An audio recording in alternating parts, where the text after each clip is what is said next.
How are you going to bring project-based learning to your school? Will it be a top-down initiative? Will it be grassroots, whole staff, leadership team? Well, we've got a conference coming up in June where you and your team can come to Indianapolis and create a 3-year plan for implementing project-based learning.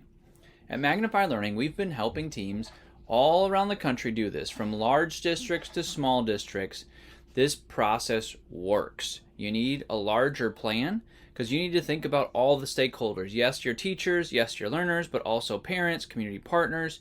You need to think about what are you going to do in year 2 when you have some trained teachers and some untrained teachers. Take a look at the show notes. There will be a link in there for the conference. You should jump in and get your plan ready for project-based learning. We'd love to help you out. Are your teachers fighting apathy in their classrooms? Are your teachers burned out and leaving your school? Are you losing your passion for the work? If you answered yes or maybe you had to think about any of those questions, then you're in the right place. I'm Ryan Steuer, and this is the PBL Simplified Podcast dedicated to equipping you, the visionary leader who's committed to self-development, collaboration, and changing education. Whether you are a superintendent, principal, coach, or teacher, we need leaders. We need visionary leaders that can get out there and not just do the work by themselves in a silo, but get more people involved so that we have a larger impact. We are trying to get 51% of schools to be doing PBL by 2051. That's the majority of schools. So project-based learning is a baseline for the work. To do that, you need to be the best possible version of yourself. So welcome, visionary leader.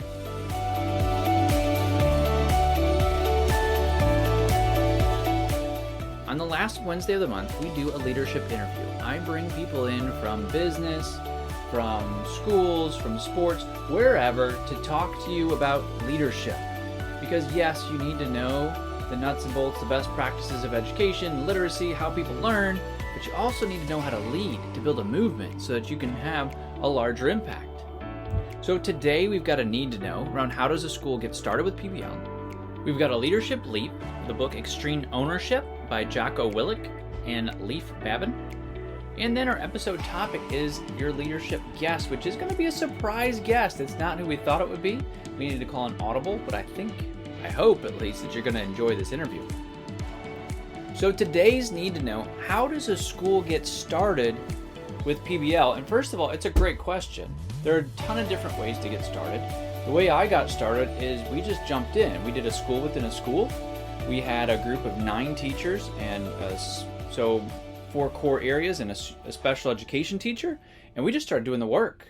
We pulled from all sorts of different resources. It was super grassroots. We learned from other schools, and we just started kind of writing that PBL Simplified book that you can go get wherever you buy books. And we came up with different steps, different processes, group contracts, schedules. And again, we learned from a lot of other people to get started. Now, how do you get started? I'm not sure I'd go that same route, right? There are a lot more resources available now. So as a leader, I would, one, go to the conference.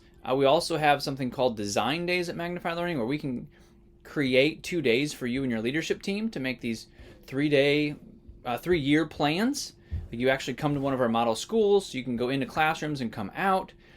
So you need some kind of a plan. That's how you really get started. If you've been listening to the podcast, I think it's fair to say that I actually harp on this point, that you do need a plan. We've been doing project-based learning training for over a decade now, and we get a lot of different folks that come to us for a 3-day training with virtual coaching. And you have to do coaching, because if you're not going to do coaching, then you're going to miss out on the sustainability pieces. Your staff isn't going to have the same confidence in the work going forward. So we say as an organization, you have to have coaching at this point. But we've also gotten a lot of people that come through and they say, hey, can you do a 1-day training on PBL? It's like, well, not really, because if you do that, like, you're not really getting started. You're set up for failure at that point. You're going to have somebody go start a PBL. It's not going to go well. And then your whole staff is going to be like, look, project-based learning doesn't work. I don't know why it works over there, but it doesn't work here. So you really do need a plan. And that's why I harp on it at this point, because we've just seen it not go as well in other arenas. And sometimes even really great leaders who are like, yeah, let's try this out. And it's like, well, you can't just dip your toe in the water and then hope it all goes well, right? Like, there is a way to start small and grow. You don't have to jump all in. So we definitely recommend that. We love the idea of a leadership team to start small and let it grow grassroots. We've actually had a lot of really great systems that have done that. Again, large districts and small districts. This work does actually scale because it goes by mindset, right? So if you can change the mindset of leaders and then the mindsets of those leadership teams, it really does become a grassroots movement. So how do you start with PBL? I mean, it's kind of a big question. So I probably should have just gotten back with that person and say, hey, what do you mean by that? Because you can start by reading books. Obviously, you're listening to this podcast, which is a great place to start. You go to whatispbl.com, and then we've got resources split up for administrators or teachers. You can ask me a question. There's a ton of different ways to start. So I guess I would say there's so many resources out there right now. You need to start with a plan, and then just start asking people questions until you can get a good plan to really start with Project Baseline.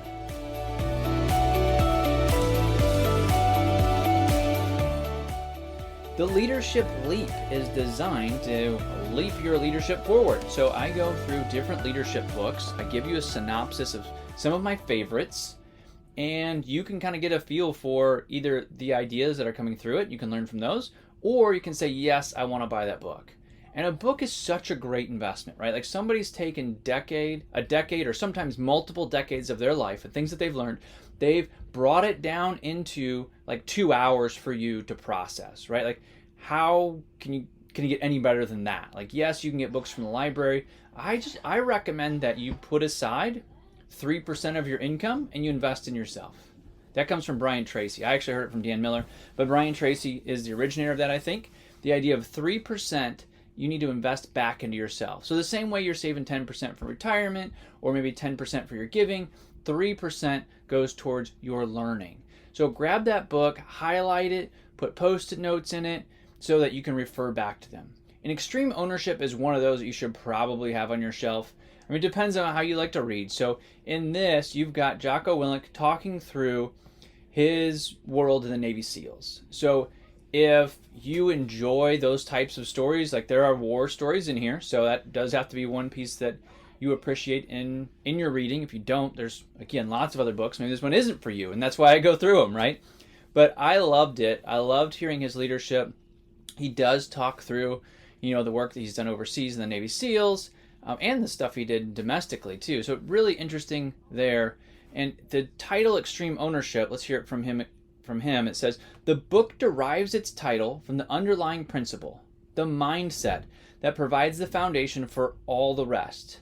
Extreme ownership. Leaders must own everything in their world. There is no one else to blame.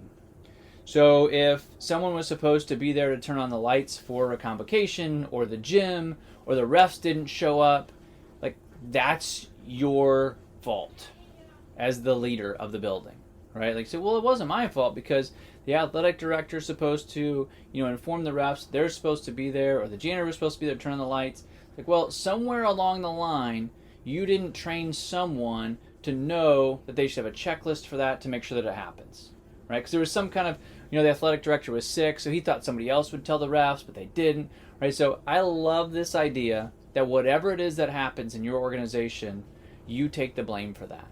Right? And then you're going to give away all the kudos to your staff. But whatever it is, you're not blaming someone. It's like somewhere along the line you had a system or a process that failed. So how do we fix that? We use this in Magnify Learning all the time. After every single workshop and after coaching sessions or large coaching sessions, we ask for feedback, right? And we change. We've been changing for 10 years, and that's why our training, our workshops are so tight. That's why teachers love them. It's like, well, what do you guys do? What's your secret sauce? Like, well, tons of different adjustments over the last decade. Right, it's not one little thing. It's all these little things that we've done, and I take the blame for those. Right, like some workshop happens in Missouri that I'm not even at, and someone's offended, then I take the blame for that, and I figure out how did that happen? What could I have done to prevent that? How do I fix it to make sure it doesn't happen in the future? So just the mindset of extreme ownership at a general level is so empowering for you as a leader. Because then it's like, well, I don't hope things get better. I'm the one that's going to drive those things, and how do I do that? And then how do you take that through everything you do? It's an awesome overall idea. So then he goes through several different ideas, and stories that he tells. So he talks about BUDS, which is that intro to the Navy SEALs that you have to get through in order to be a Navy SEAL, and even just getting through that is ridiculously hard. Well, in that process, he comes up with this idea. There are no bad teams, only bad leaders. So let me read you from the book. It was a shocking turn of events. Boat Crew 6, the same team in the same circumstances, only under new leadership, went from the worst boat crew in the class to the best. Gone was their cursing and frustration. Gone, too, was the constant scrutiny and individual attention they had received from the SEAL instructor staff. Had I not witnessed this amazing transformation, I might have doubted it. But it was glaring, undeniable example of one of the most fundamental and important truths at the heart of extreme ownership. There are no bad teams, only bad leaders. And what happens in this story is there's one team that is just last as they're carrying this boat, and they're cursing at each other, and they're not working together. And there's another team that's just crushing everybody. Like, they're always out in front. They're winning every obstacle. So what they do is they take the leader of that team that's doing well, and they switch leaders. And the leader that was on the bad team, if you will, that wasn't working together, is like, yes, finally, I can get some good people to lead, right? So they switch. Well, that team that was out in front is suddenly not out in front anymore. They're not the leaders, right? It wasn't the team. So that leader that was in first, now he's in last. He takes the Bad News Bears, and now suddenly they're the best again. Well, what happened? Like, it wasn't the team, right? It was the leader. The leader was able to bring people together to create a positive outcome, positive idea, get people to work together, and it switched that quickly. I absolutely love it. If these are the type of books that are in your wheelhouse, you will love that story, because as a leader, it just hit me like how important our work is and how important it is that you invest in yourself. You have to get better as a leader. And not just around literacy. That's not what is going to make your literacy scores go up. In some form it will. But not totally. What really makes literacy scores go up are inspired teachers. Where do inspired teachers come from? Inspired visionary leaders. So you need to work on yourself, because it's the great leader that creates a great team. Now, another idea, prioritize and execute. On the battlefield, countless problems compound in a snowball effect. Every challenge complex in its own right, each demanding attention. But a leader must remain calm and make the best decisions possible. To do this, SEAL combat leaders utilize prioritize and execute. We verbalize this principle with this direction. Relax, look around, make a call. I want you to remember that. Relax, look around, make a call. You have some crazy things that happen in your building. Not all the time, but they do happen. There are times where you need to relax, look around, what can you observe? What do you think needs to happen? And then make a call. It might not be the best call, but it's way better than not making a call, right? Just letting something go by. And in a busy day with so many things going on and sometimes a ton of pressure, we can make bad decisions as leaders, can't we? Like, you can probably think of a time where you made a bad decision. You were too hasty. You should have put on the brakes. This is that call. Relax, because then you'll be in your best mindset. Look around, check out the landscape, make an observation, and then make a call. So good. So good. Let me give you two more out of the book. Next quote, discipline equals freedom. There's some great YouTube videos out there by Jocko. If you just go put in discipline equals freedom and Jocko, they'll come up. There's a whole series of these. They're all good. His podcast is phenomenal as well. But he takes this discipline and you look at your physical health. It takes discipline to be physically healthy, to sleep, to eat well, to work out. Like, you've heard me say those things.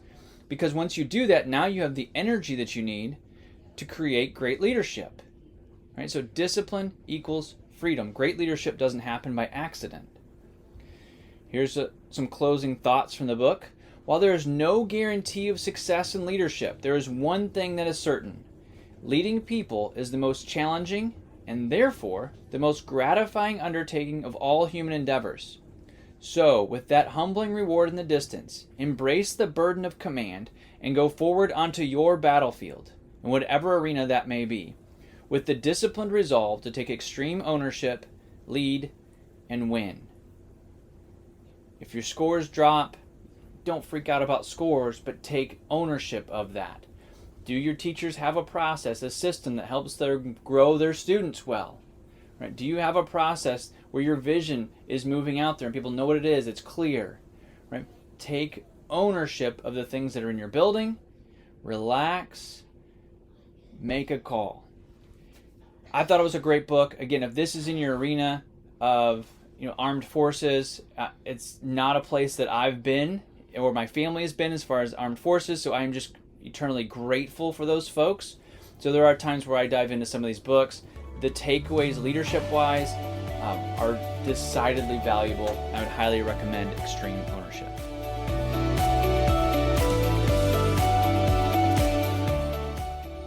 Welcome to the PBL Simplified Podcast. This is our leadership guest episode, and we called an audible with our planned guests, which means that you get me as your guest, and then you might be asking yourself, well, who's going to be the host?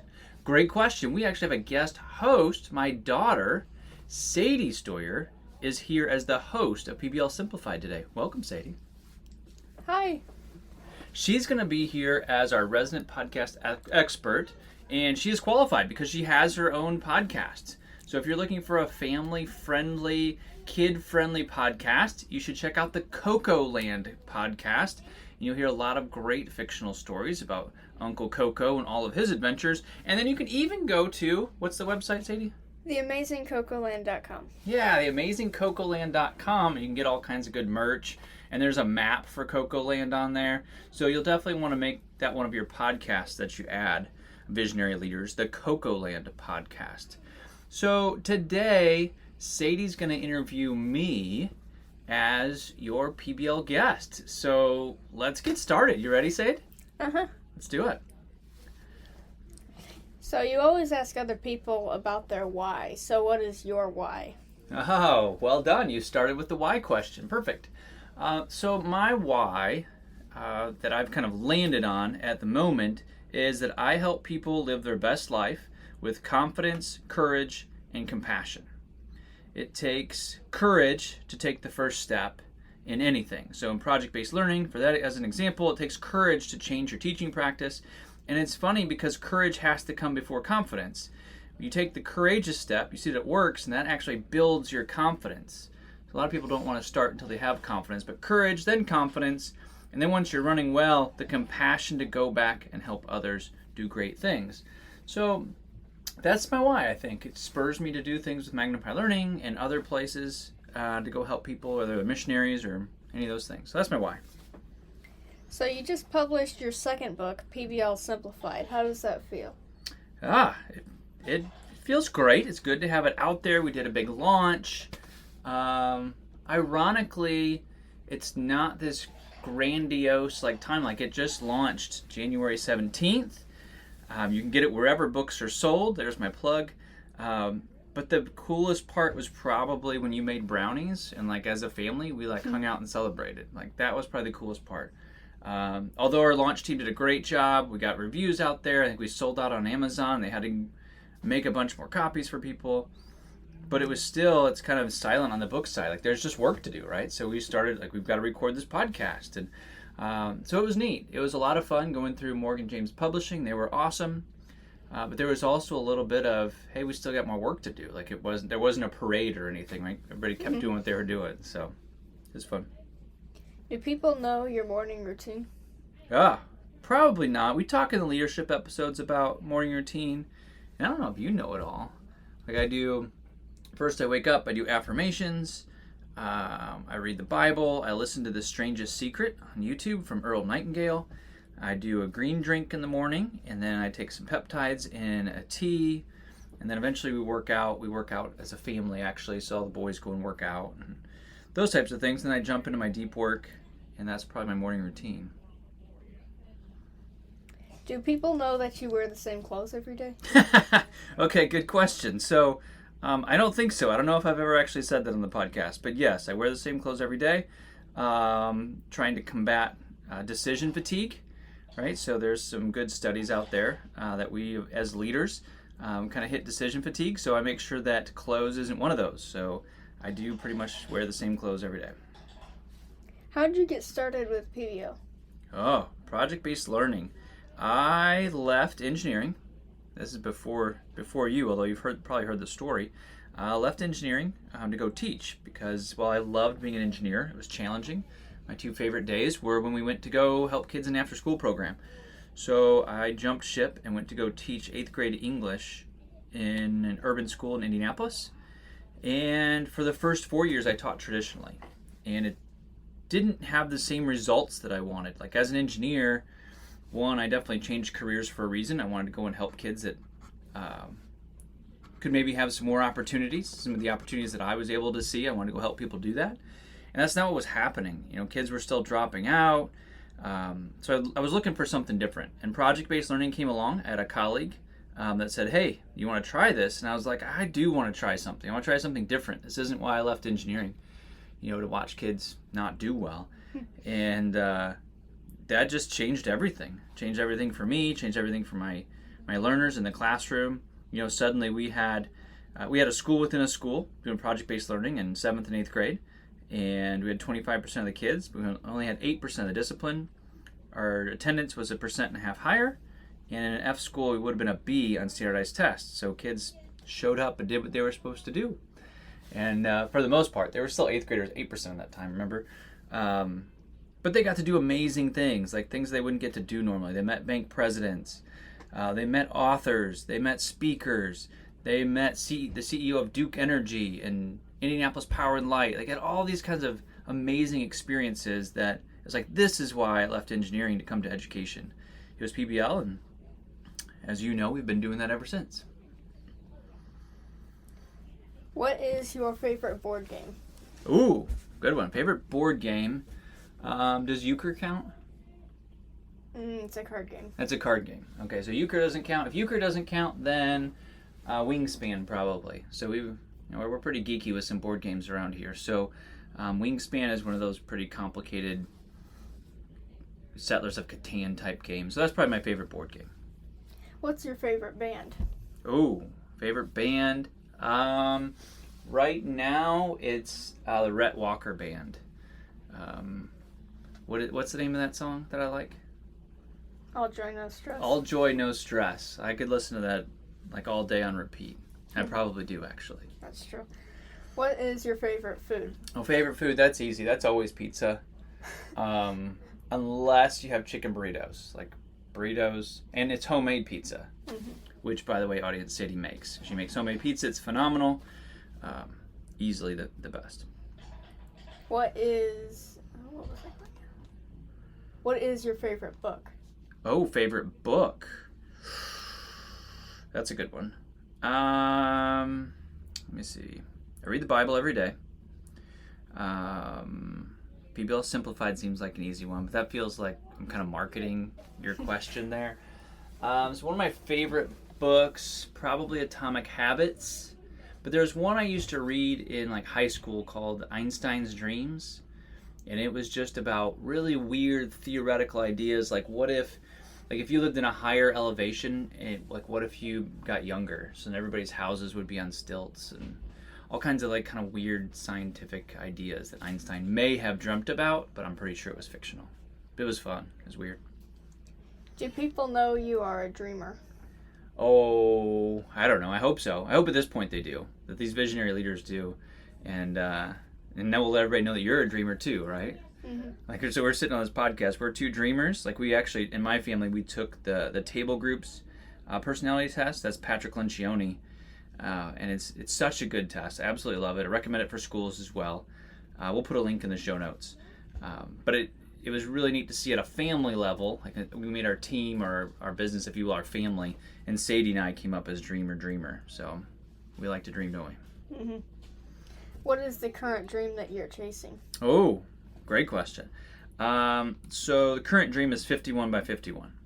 That 51% of schools will be doing project-based learning by 2051. So 51 by 51, that means that we've got to get more schools doing project-based learning, and we also have to support those schools doing project-based learning so they don't go back to a traditional framework. And I think when we do that, I think we're going to see some really exciting things, because that means that PBL is the norm. And then if you're doing traditional teaching, then you're out of the norm and you'll be pushed back towards it.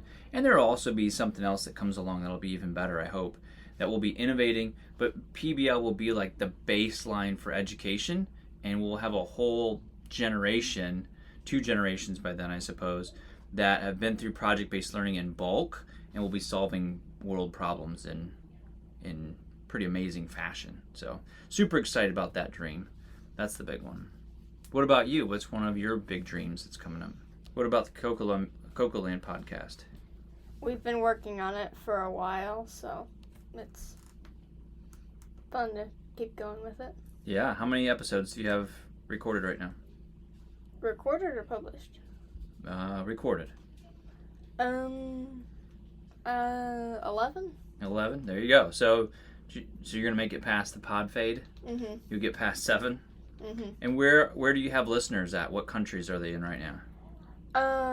Germany, Brazil, Japan.